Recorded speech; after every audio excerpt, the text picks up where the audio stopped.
दशमी की धूम मची हुई है। दशहरे का पर्व मनाया जा रहा है। रावण दहन की तैयारियां पूरी हो चुकी हैं। लोगों में भारी उत्साह है। सुरक्षा के कड़े प्रबंध किए गए। विजयदशमी की रीत जो है धर्म पर धर्म की जीत। दशहरन का दहन जो है वह आज होगा। शाम के समय रावण दहन होगा। अधर्म पर धर्म की विजय का प्रतीक और बुराई पर अच्छाई की जीत का प्रतीक, झूठ पर सच की विजय का प्रतीक आज का त्योहार दशहरा मनाया जा रहा है। शाम को रावण दहन होगा और जहां जहां रावण के पुतले खड़े किए गए हैं दहन करने के लिए, वहां पर सुरक्षा के पुख्ता इंतजाम प्रशासन की तरफ से किए गए और रावण दहन की तैयारियां पूरी हो चुकी हैं। आज शाम को सूर्यास्त के समय रावण दहन किया जाएगा। तो विजयदशमी को लेकर आज पूरे देश में उत्साह देखने को मिल रहा है, क्योंकि आज दशहरे का पर्व है, पावन त्योहार आज है। देश भर में दशहरा मनाया जा रहा है और दशानन रावण के दहन को लेकर अगर बात करें तो आज शाम को दहन किया जाएगा रावण के पुतलों का और दशहरा बड़ी धूमधाम के साथ मनाया जा रहा है।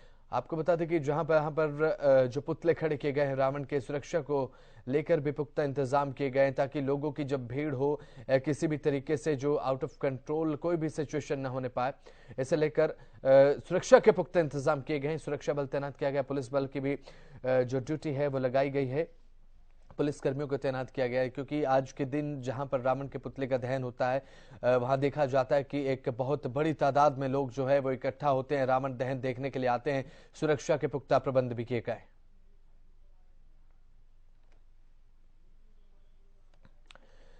हमारे साथ हमारे विशेष संवाददाता गुलशन ग्रोवर जुड़ चुके हैं गुरुग्राम से लाइव। गुलशन, दशहरे की बहुत बहुत शुभकामनाएं और बधाई आपको। सबसे पहले आज गुरुग्राम में मौजूद हैं आप, किस तरीके से आज देखने को मिल रहा है उत्साह लोगों में? गुलशन, देखिए वसंत, बिल्कुल आज रावण का अंत होना है और रावण के अंत से पहले जो Dussehra new colony Dussehra ground है वहां पर आप देख सकते हैं तस्वीरें। इसी रावण का आज अंत होना है और इस समय पुतला जो है दहन किया जाएगा रावण, मेघनाथ और कुंभकर्ण का। उससे पहले की यहाँ पर पूरी तैयारियां जो है की जा रही हैं। लोग जो हैं अपने बच्चों को यहाँ पर दिखाने के लिए, क्योंकि दिखा रहे हैं, आप देख सकते हैं महिलाएं जो है अपने बच्चों को दिखाने के लिए पुतला दिखाने आई हैं, क्योंकि आज कई समाज में कई बुराइयों का अंत होना है। चाहे वो असत्य पर सत्य की जीत कहें, बुराई पर अच्छाई की जीत कहें, झूठ पर सच की जीत कहें, या फिर हम देख रहे हैं समाज में जो बुराइयां हैं और उनका आज जो है अंत होना है। और जो अहंकार और जो मैं था रावण के अंदर, आज उसका भी जो है अंत आज ही होना है। इससे पहले कि आप ये तस्वीरें गुरुग्राम के न्यू कॉलोनी दशहरा ग्राउंड की देख रहे हैं और इस समय पूरी तैयारियां जो है की जा चुकी हैं, बैरिकेडिंग्स की हुई है, क्योंकि काफी संख्या में जो लोग हैं वो यहाँ पर पहुंचते हैं। और हमारे साथ जो रामलीला चलती है, आप देखते हैं जो बसंत की 9 दिन तक रामलीला चलती है और आज 10वें दिन रामलीला का समापन भी होता है और समापन से पहले रावण का अंत होता है। हमारे साथ इस समय मनीष खुल्लर है, उनसे जान लेते हैं। मनीष जी, हर साल हम देखते हैं कि विजयदशमी का त्योहार मनता है, बुराई पर अच्छाई की जीत होती है, सत्य पर सत्य की जीत होती है, झूठ पर सच की जीत होती है। आप किन मायनों में आज देखते हैं कि रावण का अंत हो रहा है? सभी को जय माता दी, जय श्री राम। विजयदशमी की सभी को बहुत बहुत शुभकामनाएं। हम लोग पिछले 76 साल से रामलीला का मंचन कर रहे हैं और सभी यहाँ के जो निवासी हैं, जो पिछले तकरीबन हम 4 पीढ़ियों से जुड़े हुए हैं, यहाँ पर रामलीला का मंचन भी करते हैं। और मेरे हिसाब से जो आज हम लोग विजय पाना चाहते हैं, वो सबसे पहले हमें खुद पर विजय पाना है। ये जरूरी नहीं है कि सिर्फ केवल हम लोग अधर्म, बहुत सी चीजें हैं जो हमारे अंदर भी जो कमियां हैं उन पर विजय अगर पा लें तो शायद हम लोग एक अच्छा नागरिक बन जाए पहले, और उसके बाद में बहुत सी चीजें ऐसी हैं जैसे आसपास के जो आजकल जो माहौल है, चाहे हमारी बेटियां हैं, चाहे हमारे इवन आजकल के लड़के भी सेफ नहीं है। अगर मैं आपके चैनल के माध्यम से सभी को ये कहना चाहूँगा कि इस रावण रूपी जो जिसको हर साल हम लोग जिसका कद बढ़ाते जा रहे हैं जी, 65 फुट 70 फुट। अभी मैं एक न्यूज पढ़ रहा था जिसमें लिखा था 117 फुट लंबा। हम लोग रावण के कद को इतना लंबा क्यों करते जा रहे हैं? बल्कि हमें तो रावण के पुतलों का कद घटाना चाहिए, अधर्म को घटाना चाहिए, असत्य को घटाना चाहिए। लेकिन हम हर साल उसको हमने 5 फुट इस बार बढ़ा दिया, 10 फुट इस बार बढ़ा दिया। जैसे हमारे यहाँ पर भी इस बार हम लोग 65 फुट का रावण है, 60 फुट के कुंभकर्ण है और तकरीबन 55 फुट का मेघनाथ है। तो मैं यही कहना चाहूंगा आपके चैनल के माध्यम से कि हम हर चीज ऐसी कुरीतियां जो है, जो अधर्म है, उसके कद को घटाएं ना कि बढ़ाएं। क्योंकि बुराई पर अच्छाई की जीत होती है। आज के दिन कहा जाता है जब रावण का अंत होता है। आपने एग्जाम्पल के तौर पर कहा कि रावण हम हर साल जो है कद बढ़ाते हुए नजर आते हैं, तो इससे लगता है कि और ज्यादा बुराइयां समाज में बढ़ती हैं, और ज्यादा अधर्म होते हैं, और ज्यादा लोग झूठ बोलते हैं। देखिए अब जैसा कि हमारे को तो एक ही चीज समझ में आती है कि हम लोग कलयुग में हैं, और हर रोज कुछ ना कुछ जब चैनल के माध्यम से ही सुनने को आता है कि कहीं पर कोई घटना हो गई, कहीं कुछ हो गया, तो इसका मतलब अधर्म बढ़ता जा रहा है, तो वो कद बढ़ रहा है। तो मेरी तो एक सभी से हाथ जोड़कर यही विनती है कि हम इस कद को घटाएं ना कि बढ़ाएं। लेकिन जो आजकल हम देखते हैं लोगों में जो मैं, जो अहंकार है, वो कैसे खत्म होगा? रावण का तो अहंकार और मैं खत्म हो गया, श्री राम प्रभु ने कर दिया, लेकिन जो आम लोगों में आज अहंकार और मैं देखा जाता है वो कैसे खत्म होगा?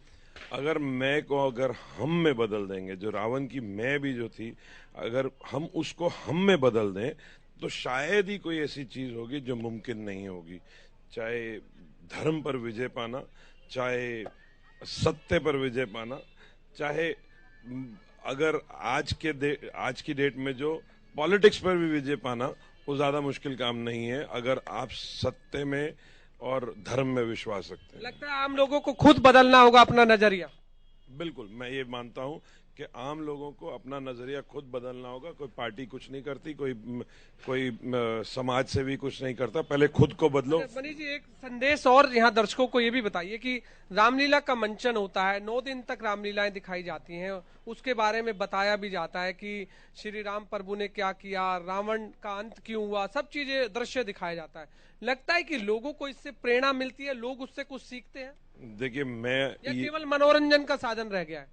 देखिए, मनोरंजन का साधन तो है, परंतु आज की जो पीढ़ी है, जो युवा पीढ़ी है, बीच में कुछ लगा था जैसे इसमें रामलीला का जो मंचन है वो करते भी थे हम लोग, लेकिन उससे लोग बहुत कम जुड़ते थे। लेकिन अब मैं देख रहा हूँ पिछले कुछ सालों से कि रामलीला के मंचन को देखने के लिए बच्चों में जो उत्साह है बढ़ता जा रहा है। उसको मैं ये कहूंगा कि अगर हमारी जितनी भी रामलीलाएं गुड़गांव में या पूरे देश भर में होती हैं, उनको हमको कंटिन्यू करना चाहिए, रोकना नहीं चाहिए। देखिए, हम यहाँ दर्शकों से भी जानते हैं जो देखने आए हुए हैं, बसंत की, हम उनसे ये भी जानते हैं कि रामलीला वो देखते हैं, आखिरकार उनसे ये जानते हैं कि प्रभु श्री राम कौन थे, राजा दशरथ के पुत्र कितने थे। क्या आम लोगों को ये जानकारी है? क्योंकि ये बहुत जरूरी है, समाज में एक संदेश तो जरूर दिया जाता है। क्या ये जानकारी है या नहीं है? हम खासकर पहले बच्चों से ही जान लेते हैं। आप जानते हैं प्रभु श्री राम कौन थे? ना। किसके पुत्र थे प्रभु श्री राम? राम के।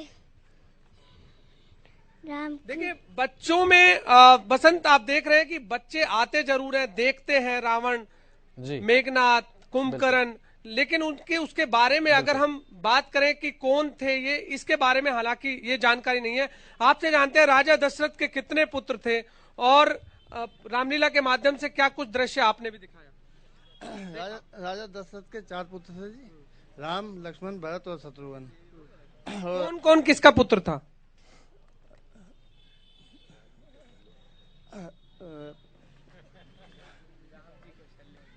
देखिए, यहाँ पर बसंत जी जरूर लोगों में ये शिक्षा भी बहुत जरूरी है, क्योंकि ये जानकारी जरूर होनी चाहिए। राम कौशल्या के पुत्र थे, सुमित्रा के पुत्र कौन थे, कैकेयी का पुत्र कौन था, ये जरूरी जानकारी जो है अगर दर्शकों को होगी तो शायद हम रामलीला के जो आयोजक हैं उनसे ही पूछ लेते हैं। आपने कहा पब्लिक बहुत आती है देखने के लिए, क्या आप अपनी रामलीला के माध्यम से ये भी लोगों को जानकारी देते हैं कि जो यूथ आ रहा है, जो युवा पीढ़ी आ रही है, उनको ये संदेश भी देना बहुत जरूरी है? देखिए गुलशन जी, मैं आपको एक चीज बताना चाहूंगा, मुझे बड़ी हंसी आती कई बार कि बहुत पढ़े लिखे स्कूल्स के बच्चे जो हैं पेरेंट्स के साथ आते हैं और पेरेंट्स हमें रिक्वेस्ट करते हैं कि फैंसी ड्रेस में हमारे से वो ड्रेसेस लेके जाते हैं, चाहे वो रावण की हो, छोटे हमारे पास छोटे बच्चों की भी ड्रेसेस है क्योंकि हमारे साथ में छोटे बच्चे भी जुड़े हैं। इस समय हमारे मंच पे तकरीबन 100 से ऊपर कलाकार, छोटे बच्चे से, पैदा होने वाले बच्चे से लेके और सबसे बड़े सीनियर कलाकार जो है तकरीबन 100-110 जुड़े हुए हैं। और उन बच्चों से अगर आप कुछ भी पूछेंगे तो आपको रामायण से रिलेटेड उन बच्चों को सब कुछ मालूम है। और हम लोग मंच के माध्यम से ये सभी को बताते भी हैं कि राम जी कौन थे, लक्ष्मण जी कौन थे, सुलोचना कौन थी, मेघनाथ कौन थे, शेषनाग जी कौन थे, खेवट कौन था, सारे कलाकारों के बारे में, श्रवण, शांतनु, सबके बारे में हम बताते हैं। यानी मानते हैं कि ये आम दर्शकों को भी बताना जरूरी है। बिल्कुल। फैंसी ड्रेस के लिए बड़े बड़े स्कूल्स में कि जी मेरे बच्चे को राम बनना है, उसकी ड्रेस दे दो, मेरे बच्चे को लक्ष्मण बनना है, ड्रेस दे दो, या ऋषि मुनि बनना है। लेकिन जब हम उन बच्चों से भी पूछते हैं, मैं ये आपके स्कूलों में इस तरह की शिक्षा कितना जरूरी है? हाँ, यही मैं कहना चाहता हूँ कि आपके चैनल के माध्यम से कि स्कूल्स में भी ये जरूरी नहीं है कि सिर्फ और सिर्फ हिंदू धर्म, सभी धर्मों के लिए मैं कहना चाहूंगा कि स्कूल्स में भी एक क्लास हर रोज धर्म शास्त्र की होनी चाहिए हमारे देश में धर्म को जिंदा रखने के लिए।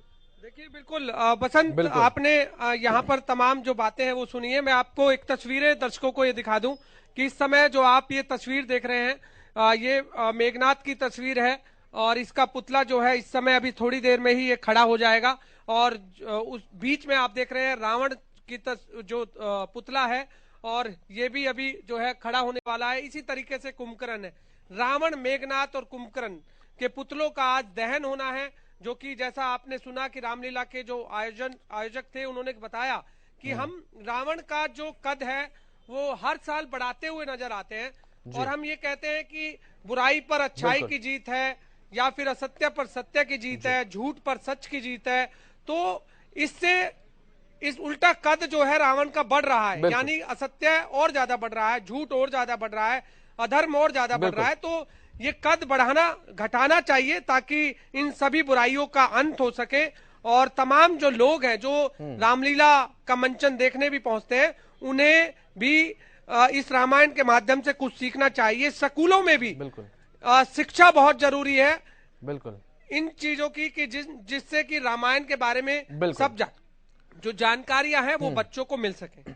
बिल्कुल गुलशन, देखिए एक बहुत अच्छी बात आपने कही। आधुनिक शिक्षा के साथ साथ अपनी संस्कृति को समझना, कौन क्या है, किस तरीके से रीत चली आ रही है, ये समझना बहुत जरूरी है। गुलशन, बहुत बहुत शुक्रिया हमारे साथ जुड़ने के लिए और तमाम जानकारी दर्शकों तक पहुंचाने के लिए और समझाने के लिए कि कितना जरूरी होता है अपनी संस्कृतियों को अपने साथ लेकर चलना। आज विजयदशमी का पर्व है, बुराई पर अच्छाई की जीत का प्रतीक माना जाता है। ऐसे में बहुत जरूरी हो जाता है कि आधुनिकता के इस दौर में आधुनिक शिक्षा के साथ साथ अपने रीति रिवाजों को साथ लेकर चलना और अपनी संस्कृति को समझना, किस तरीके से हमारी देश की संस्कृति चली आ रही है, हमारे देश की पौराणिक संस्कृति क्या है, क्या महाभारत है, क्या रामायण है, ये समझना भी काफी महत्वपूर्ण हो जाता है।